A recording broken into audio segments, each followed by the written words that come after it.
So you guys ready? Yep. Awesome. Need everyone to sit inside of here.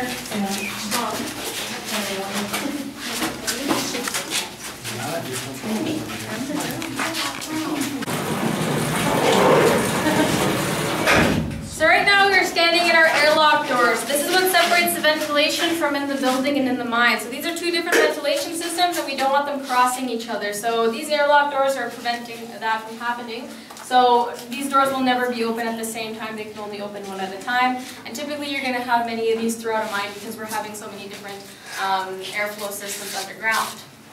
Now it's so important to do this because here in Sudbury alone, if we were to take all the tunnels that we have underground and connect them into one large tunnel, we could reach from here to Vancouver. Wow. So that's a lot of air that we need to keep fresh and healthy for the miners. Now up here we have our panel which tells us how humid it is in the mine and also our CO2 levels. So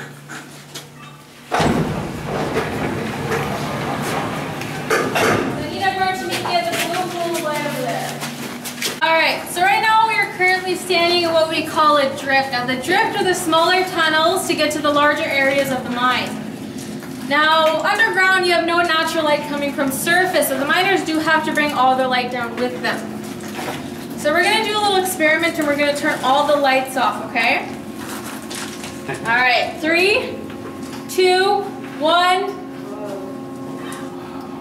So it gets pretty dark down here. You can still see his yeah, minus that exit sign that we have over there, but unfortunately we can't do anything about that. Regardless, over here we have approximately a ton of Sudbury ore. Now what's so special about ore? Why are we mining for this stuff? It's just rock, right? What's inside of this rock? Yeah, you back there? metallic substances. Yeah, so metals. So here in Sudbury, our ore is mostly known for nickel and copper. But you also have other valuable metals such as cobalt, palladium, platinum, gold, silver. But those are in such small quantities.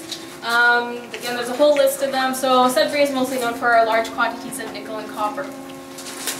Now, if we were to refine this ton of Sudbury ore, that means taking all the metals out of the rock, we would come up with about the size of my fist of valuable metals in this pile right here. So now we're going to continue down the drift, so please follow me. Oh, sharpening tools. Look, there's all this rock crumb on the ground, Peanut. So right now we are standing in front of our century-old mine. So this is where we begin the idea of walking in the footsteps of Sudbury miners. So we're going to start here in the late 1800s, early 1900s. Now Sudbury in this time was booming. You had miners coming from different countries to explore the new high-paying mining jobs found here in Sudbury. Now the first rule to mining was to watch your head. So some of the clearances were so small that they were self-supporting. But the one that we have here is quite large, so it has to be reinforced with the logs that we have up here. So now we're going to make our way through the mine, so please watch your heads making the way through. Pushy head. Test your hard hat, Peanut. So right now we are standing in our 1900s stope. Now the stope is the area where the miners are going to be working. This means drilling, blasting, mucking out the ore. Whatever work is getting done here is done in the stope. I'm going to need 3 volunteers. Oh, Dilly. Alright, you over here, you here. Alright, one more. Mine or Dilly. Alright, you back here. There we go. Alright, so you can come over here. We'll grab the pickaxe. So you can just leave it on the ground like that. So you're going to be our full-fledged miner. You're going to be making approximately $2 in a day's work. Alright, then you can come over here and grab the shovel. So you're going to be our laborer, and you're going to be making approximately $1.60 in a day's work. Alright, now you got one of the better jobs. So you're the driller, and you're going to be making approximately $2.20 in a day's work. So miners are working 7 days a week, 12 15-hour shifts, making about only $2 in a day's work. So this was actually considered a good pay in this time, considering a loaf of bread was only about 3 cents. So if we give a round of applause for our hardworking miners here.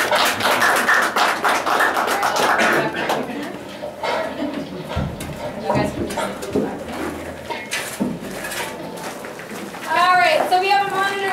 over here and one over here. So you guys are going to see some footage of some miners working here in Sudbury in the early 1900s. So here we have some miners exiting the cage and heading into the mine. And here we have them pushing the ore car like the one right over here. Now typically 13-year-old boys have the job of pushing the ore cars around the mine. Now here's an example of a miner filling up his carbide lamp. Now in this time there was no electricity underground, so the miners had to rely on candles and carbide lamps to light their way underground.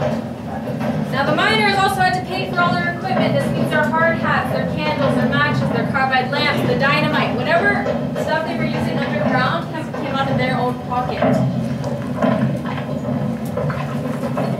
And here's what I was talking about earlier about the miner actually having to crawl through the mine to be able to work because the areas are so small that they don't have to be reinforced by logs. So as you can see here, they were working in these conditions 12, 15 hours a day, 7 days a week at a time.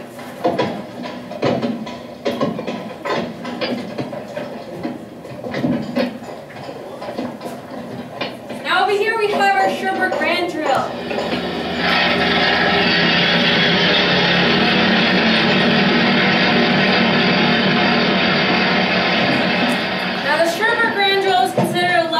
In its time because the hardest way to go about it was with your chisel and hammer.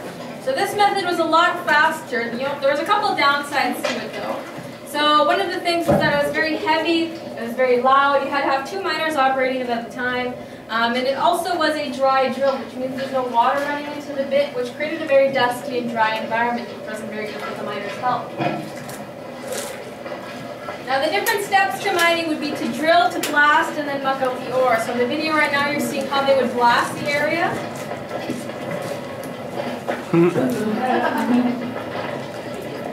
So once all the ore has been blasted, our laborers, or our guys at the end of the shovel, are going to come in and haul all the ore into the ore car like we have over here. And then typically your 13-year-old boys would be pushing them to the ore chute to send it to the skip to send it back up to surface.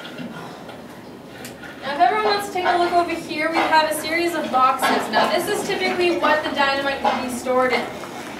Now a little fact about these is that if you were to find a lonely crate sitting somewhere in the mine, you do not want to open it because it was also used as a toilet. Alright, so we're going to continue this way on the tour.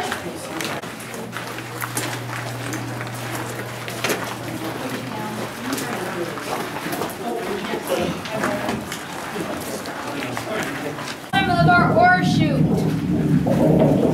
So what you guys are hearing right now is some miners working on the level above us, sending ore down to the ore chute to get to this ore car.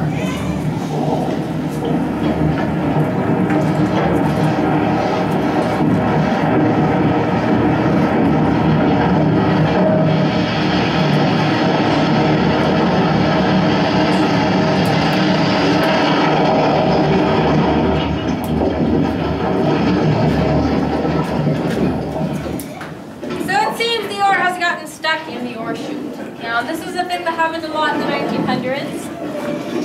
Now method number 1 to unclog the ore was they would take a wooden stick, attach a stick of dynamite to it, crawl up into the ore chute, lodge it into the rocks, have to light the fuse and make their way out as fast as possible. So the mining company didn't really like using this method because a lot of the time they had to rebuild the entire ore chute. So a lot of the time they would send the miners up the ore chute to essentially poke at the large massive rock with this mucking bar here. So you can imagine it's a big clump of rock and they're poking at it, waiting for it to dislodge. So probably one of the more dangerous areas to work underground compared to, blasting, but again, you really didn't want to be working in this area. So we're going to continue this way on the tour. So right now we are standing in front of our mid-century mine. So we have jumped 50 years into the future and have arrived at the 1950s. So a couple things have changed. Now one of the things that have changed is that miners are now working only about 5 days a week, working 8-hour shifts compared to working 15-hour shifts, and getting paid roughly $2.60 an hour. Now one of the things that have not changed is that women are not allowed to work underground. So I don't know if you guys noticed in the footage that we saw, but there was only men working underground. So this was a thing that happened for many, many years. And the reason that they weren't allowed to work underground is because they were considered bad luck. So men were really superstitious and they didn't want any women coming underground for a very long time, so that was the reality of underground. So now we're going to enter the mid-century mine, so when we're opening the doors, please watch the person behind you because they will swing back. Oh, a little more clearance. I don't have to duck quite so much. Sweet. Oh, dynamite. Give me a light, Dill. Wow. Arrived in our 1950s stove. Alright. Now again, the stove is the area where the miners are going to be working. So over here we're going to imagine that a blast has just taken place. So we're going to see how we muck out the ore nowadays. So less and less we have men at the end of a shovel. Now we see more and more tools coming into the process of it. So over here we have our slusher.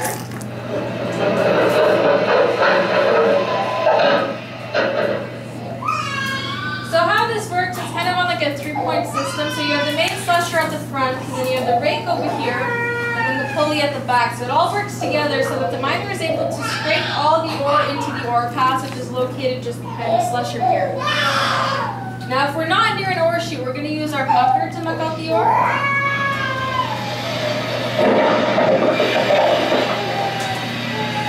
So how the mucker works is that once the front of the mucker was filled with ore, the miner would operate it and essentially shoot the ore back into the ore car over here. So this method was a little bit more dangerous, but essentially it got the job done. And then the ore car would find the nearest ore chute to send it to the skip, to send it back up the surface. Now over here we have some drills.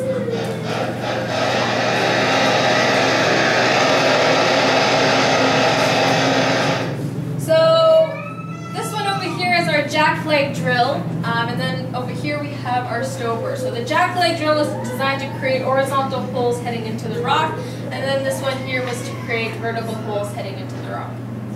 Now what's great about these drills is that they're a lot lighter than the Sherwood brand drill that we saw earlier, and now there's water running into them. So it's creating less of that dusty environment that we saw in the 1900s, and it's eliminating the rock dust, and it creates a safer environment for the miners. Now, based on your knowledge, we've seen how we drill and how we muck out the ore, but what step is missing in between these two things? Blast! There we go. So we have arrived at everyone's favorite part of the tour, the blast. So please meet me over here at our blast base. To everyone how this is going to work. So a lot of people would consider blasting kind of an art form because you really need a special person to be able to do it, be able to set it up in a perfect sequence. So the blast is going to start over here at the cut. Now these 5 holes are not going to be filled with dynamite. It's going to create room for when the blast goes off. So if you imagine if those holes were not there, it would kind of just break into a big clump, but it wouldn't really go anywhere. So these holes here actually allow for the rock to break, because that's what we want. We want to be able to pick up the ore afterwards. And that's going to go in the middle, and then the bottom. Now the bottom ones are called lifters. And they're essentially going to lift all the rock out onto the ground in front of us, so when a miner comes in afterwards, it's easier for them to muck out the ore. Now the block cords that we have here are all different fuses that we have sticking out of every hole, and then they're all connected to this white igniter cord here. So this allows for the miner not to stand here and light each fuse one at a time. They just have to light the igniter cord, and it goes off in that specific sequence. Now it seems that we only have 1 hole left to fill, so if I can get another 3 volunteers who can help me out, preferably someone that hasn't already volunteered. Come on guys, you get to play with dynamite. Alright, so you can come over here since you wanted to. Anyone back there want to come and help me out? Even the adults can come do it, it's fun. We'll help Dilly. Alright, perfect. And you over here.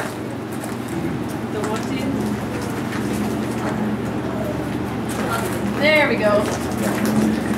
Alright, so I'm going to hand you each a stick of dynamite, so I'll give you this one. There we go. And yours is going to be the one that has the fuse attached to it. So in this stick of dynamite here, we have a little hole so we're able to insert the fuse. There we go. Alright, so you're going to be the first one to put it in, so you're going to have the cushion stick, so just put it in this hole right here. Push it all the way in. Alright, so you're going to be the next one, so make sure that the sun's going in first.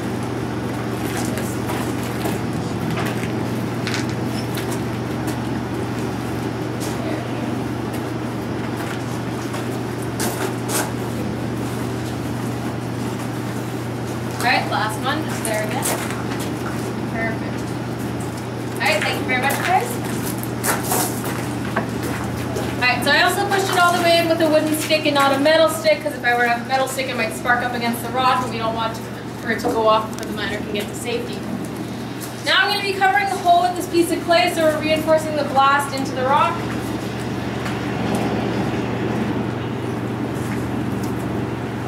Alright, so I have a couple of things left to set up and then we're going to be ready to light this. So that's going to be my job today. Now your job is to make sure that no one is coming between either drift. So when I give you guys the ready, you guys are going to make your way around the corner and give me an all clear when you're ready and everything's clear, alright? Couple things first, miners didn't have any ear protection in this time, so they only hold down their hard hat and cover their ears with their thumbs. And if anyone feels like they might not be comfortable with the blast because it's very loud, very smoky, just past the wooden platform, you can stand in that little drift that we have there and it might be less loud if anyone's not comfortable with it. So again, make your way around the corner here. Yes! Fire in the hole! So if I can ask if you're standing on the wooden platform, to make your way as far to the rock here as possible.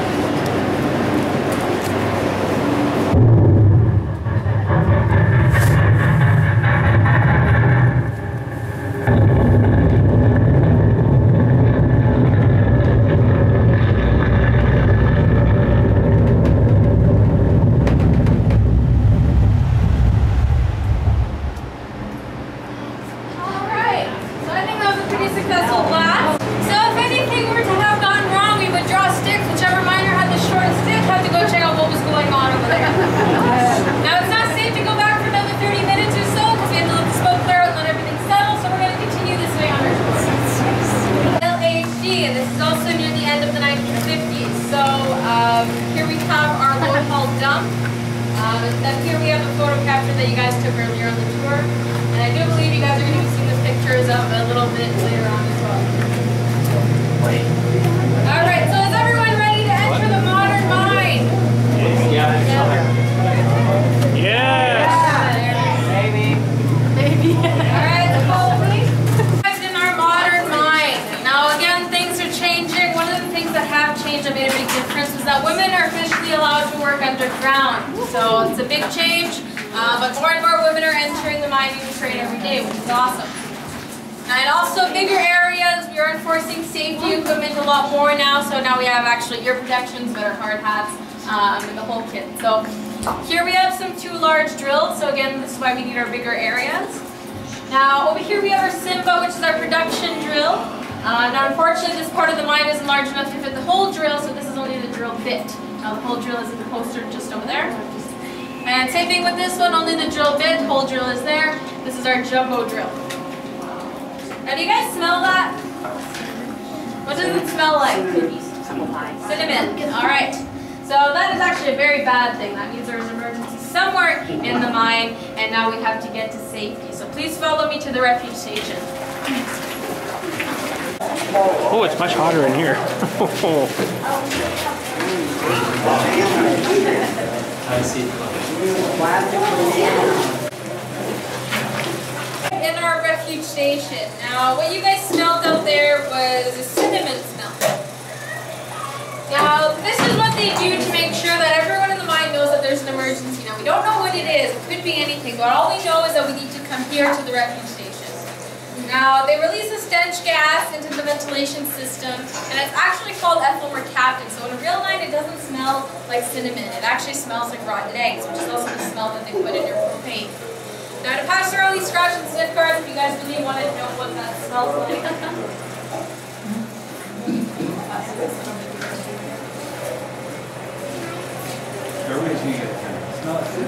Alright. And now you guys will understand why we like to release cinnamon and not rotten eggs, because it isn't very pleasant. Now what else do you think this room could be used for?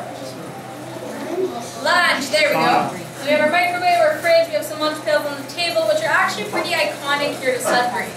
So a man from Sudbury named Leo May thought he would design a more durable lunch pill for the mine. So if you ever ask yourself, well, those are come here from Sudbury. Now also used as an office, as you can see, we have some monitors over here. It smells like cookies. If a miner were to get hurt, they would also come here for first aid. If a miner just typically needed a break, they would come here as well. Now over there we have our underground mailbox, which is the only underground mailbox in Canada. So if anyone has a postcard they would want to send, that would be the time. Alright, so has everyone gotten a chance to smell the card there?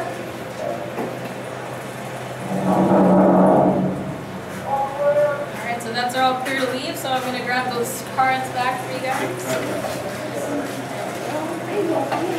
Explosives that we are now using.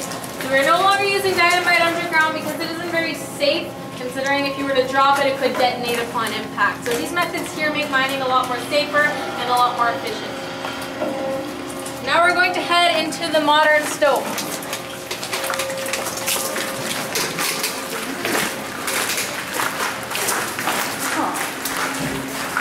Sweet, a machine, really. It's like a backhoe arm thingy.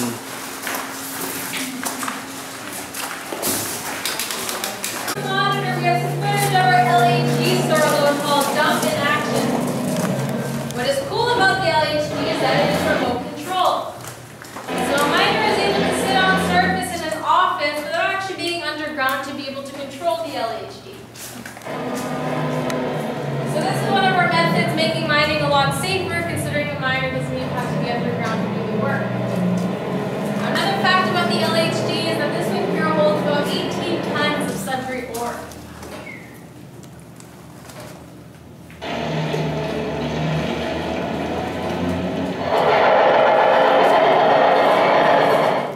Alright, so once the LHD has poured all the ore into the ore pass, it is the rock breaker's job to break the rock. Now, just at the fence here, we have an ore pass. And on top of the ore pass, we have a grizzly. Now, grizzly is a giant metal net which is going to catch all the larger rocks. And then the rock breaker is able to break it into smaller pieces so it doesn't get stuck in the ore chute like you saw in the 1900s. Sweet. Now, also, it might look familiar to you guys because upstairs in our mining plant, we're actually able to control it from surface as well. So we have a live feed streaming the surface to show you everything that's going on here. Alright, so now we're going to talk about this drill here. So this is our raised ore bed drill. It is designed to create vertical tunnels. So you're going to have this part of the video that you see right now is going to be on levels above us. And then it's going to drill a hole big enough to fit the green cylinder that we have here. Once it reaches this level of the mine, we're going to connect the drill bit to the red beamer that we have here. Once everything's connected and ready to go, this part here is going to actually raise this part. And then once it reaches this rock, it's going to break the rock on its way up. Again in the video here. And essentially it's just going to create this vertical tunnel. So it is a very slow drill, but it's a lot safer than doing vertical blasting.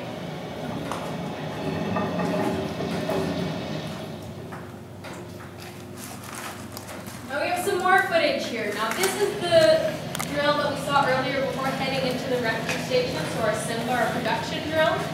Now this drill can drill about 50 meters deep into the rock.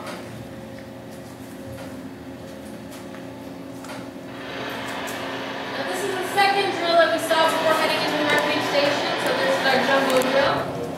Now what's interesting about this drill is that it can have 1, 2, 3, 4 different booms all going at the same time, giving different paths. So this is really to show you guys the evolution of mining here in Sudbury. So we started with our chisel and hammer, even our turbo fan drill. But we made it all the way to these giant drills that we have here. This is with over 130 years of mining experience here in Sudbury.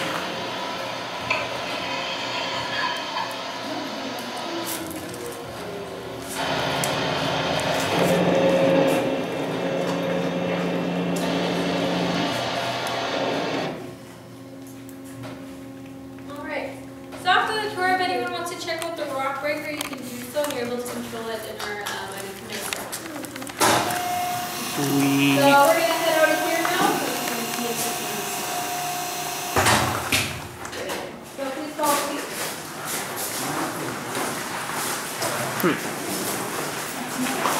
That's pretty cool. We're at the final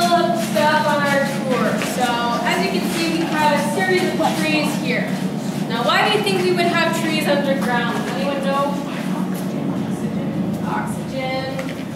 Yeah? For in case of some sort of disaster underground. Possibly. Any other guesses? Sorry? Again, not necessarily. So, very good guesses, but it's actually to help with the regreening efforts out in Sudbury. Now, I don't know if any of you guys are from Sudbury or remember coming to Sudbury, and there was no vegetation, no trees, no plants, it was just black rock everywhere. So what happened was we created the road beds, and we had all the sulfur dioxide in the air, and all the acidity killed all the vegetation here in Sudbury. Now, the mining industry realized what they have done, and now they're trying to replenish Sudbury trees. Now, underground here at Creighton Mine, the temperature stays relatively consistent all year round because they are 2.5 kilometers underground. So any weather that changes on the outs or on surface is not going to affect underground. So they're able to have a greenhouse like we see here, and they're able to grow vegetables, plants, trees, and all sorts of stuff. So they actually grow these little saplings like you see here, and then they're able to plant them out into the community. So a lot of the regreening efforts did come from the mines. Now, does anyone here know how many trees are planted for the regreening efforts? Any guesses? Just throw some numbers at me. 10,000. 10,000? 20,000. 20,000? 200,000. 200,000? So there was actually 12 million trees that were planted out in Sudbury. So again, a lot of those efforts did come from the mines here in Sudbury. And again, they're trying to correct the error that they made by killing all the vegetation in the first place. So, to the left.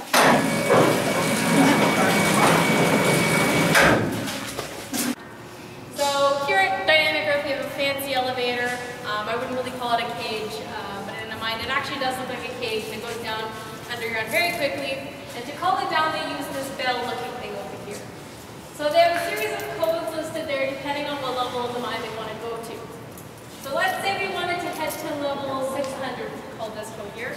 If anyone doesn't like any loud noises, please block your ears. 3, 2, 1. And then it would be sending the cage down to get them ready to send them down to that level. So you have time to go check out if we have any movies left playing today. If you guys want to check out the galleries, talk to Blue Coats, we still have a little bit of time to do that. Also, we have a survey located just outside the gift shop. It's a little paper and pencil survey that we encourage people to fill out. And also, we have our survey on the computer, and you can leave a comment, maybe mention a Blue Coat that made today a little bit more memorable. Again, my name is Alyssa, and if you didn't like my tour, then my name is Lisa. So I hope everyone enjoys the rest of their day here at Dynamic Earth. Okay, tour's done. We're running an excavator here. Pretty sweet. We're gonna get Dilly to film it for us. You ready for this? Yeah. Okay.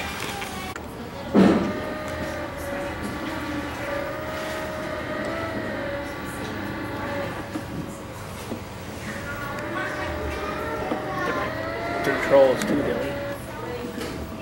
Oh, it's not exactly machinely accurate.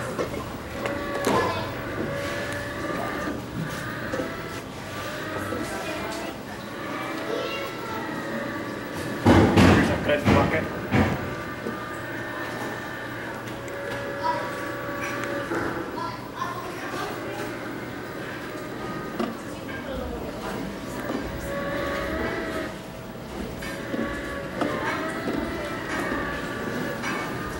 This is like construction sim. Yeah, it's pretty close. Trenton Load Trail.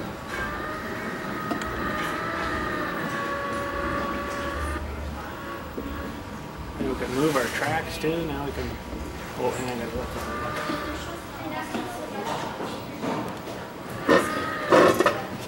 Stool.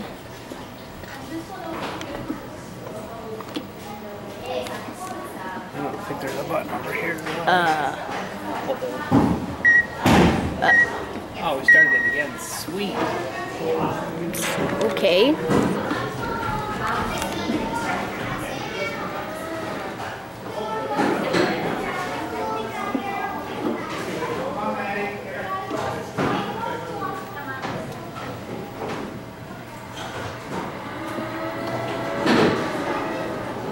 Let's see where my tracks are. There we go. Now you probably could just run around and go dig everywhere, but Yeah, you probably could. Sure, you get a bit of my controls here too. I'm moving my tracks right now. I don't think you generally do that in the machine. Anyways,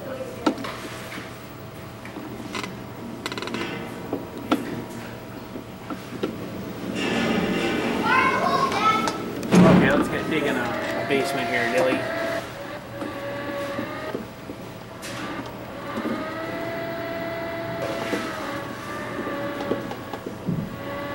Controls are a little slow. and the game's a little glitchy. It looks like.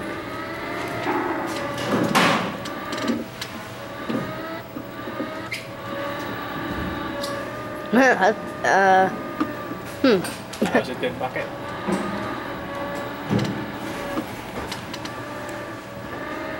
It's glary. Can't really see anything. Yeah, that's okay. You can stop right there. So that was pretty sweet, but they've actually got this thing hooked up downstairs here now. Power.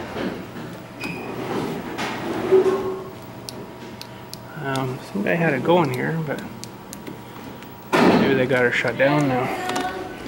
That thing that we seen downstairs.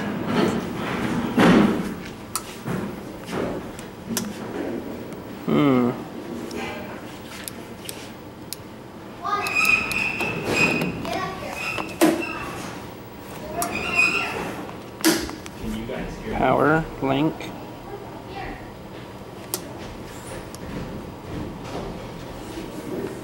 Pump. What am I missing? Dipper into route, swing right, left. Camera, you can move the camera too. This is so cool. For some reason I'm not getting any control. Pull the emergency stops up. Turn switches on. 5-second delay. Well, pretty sure I did that. Maybe they shut her down for the day actually downstairs. I bet you that's what happened. Let's try her once more here.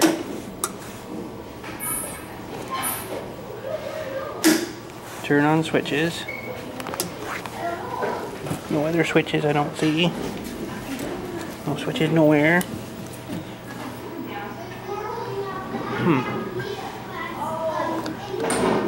No, they must have shut her down. Oh, that's too bad. That would have been sweet to play with this. Pump's not on for some reason.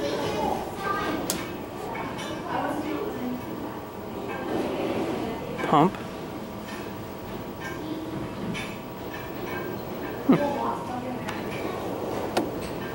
There we go. She did move. There we go.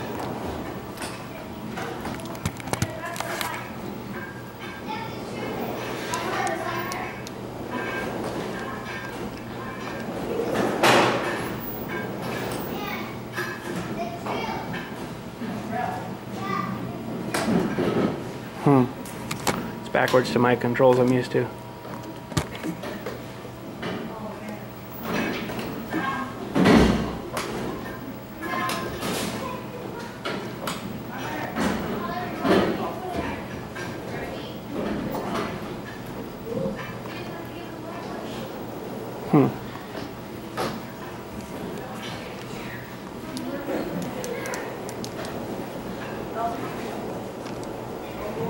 You can see this link that's off of here. That's not so good.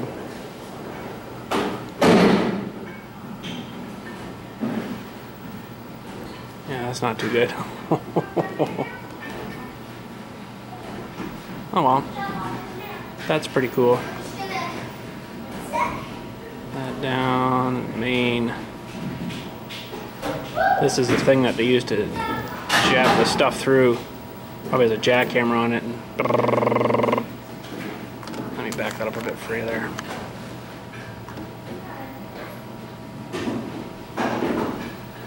That's pretty sweet. Shut her down. Whoa, okay, so I just learned that this big smokestack here is a smelting plant. We're smelting all the ore. So that's some supposedly not toxic gases coming out of there. I don't know about that. And way over here is where they drop all the slag, all the stuff that comes out of the processing. Yeah, sweet. Well, that was pretty cool. I sure learned a lot today. How about you guys?